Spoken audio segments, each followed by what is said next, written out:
একটা পোস্ট দেখলাম, জাতিকে একবেলা না খাওয়াই রেখা তারা অস্ত্র বানাইতে চায় বাংলাদেশকে রক্ষার জন্য। খুব ভালো কথা। বাংলাদেশে যদি ওই চেঙ্গিস খানের দল আইসা আক্রমণ করে, আপনি কি রক্ষা করবেন না? অস্ত্র বানাইবেন না? অবশ্যই বানাইবেন, রক্ষা করতে। অন্ত চেঙ্গিস খান নাই। আগে তো গোড়া মোড়া লইয়া তলার মোলার লইয়া আইতো, আইয়া ডাকাতি করে লই যেত। এক সময় এরকম ছিল, কিন্তু আধুনিক সমাজ ব্যবস্থায় সমঝোতা থাকলে আর অস্ত্র লাগে না, বন্ধুত্ব থাকলে আর অস্ত্র লাগে না।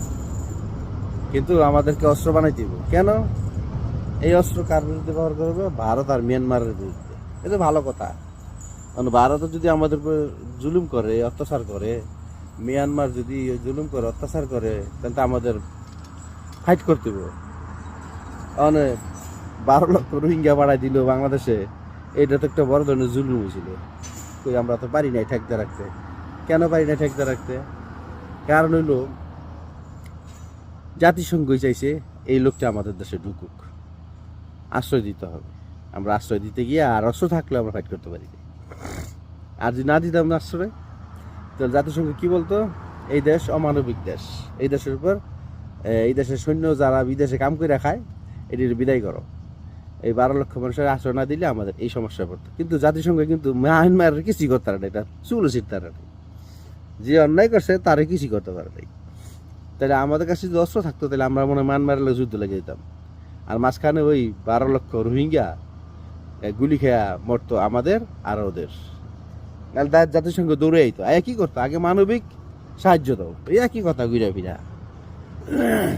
এখন প্রশ্ন হলো, যারা এখন মনে করতেছে যে আমাদের অস্ত্র বানানো দরকার, তাদের কাছে আমার একটা প্রশ্ন। আপনারা ওই ইন্ডিয়া মায়ানমার থেকে রক্ষা করার জন্য অস্ত্র বানাচ্ছেন, অথচ আপনি জানেন আপনার সমাজে, আপনার বাড়ির নিচে যে টোকাইটা বাস করে, সেই টোকাইটা যে আপনার জন্য কত ক্ষতিকর। সে ড্রাগ বিক্রি করে, সে আপনার স্কুলে পোলাপানরা যেতে দেয় না, ডিস্টার্ব করে, সমাজে বিভিন্ন জায়গায় অকারণ সৃষ্টি করতেছে। এই যে এখন খুন দর্শন এগুলি করতেছে।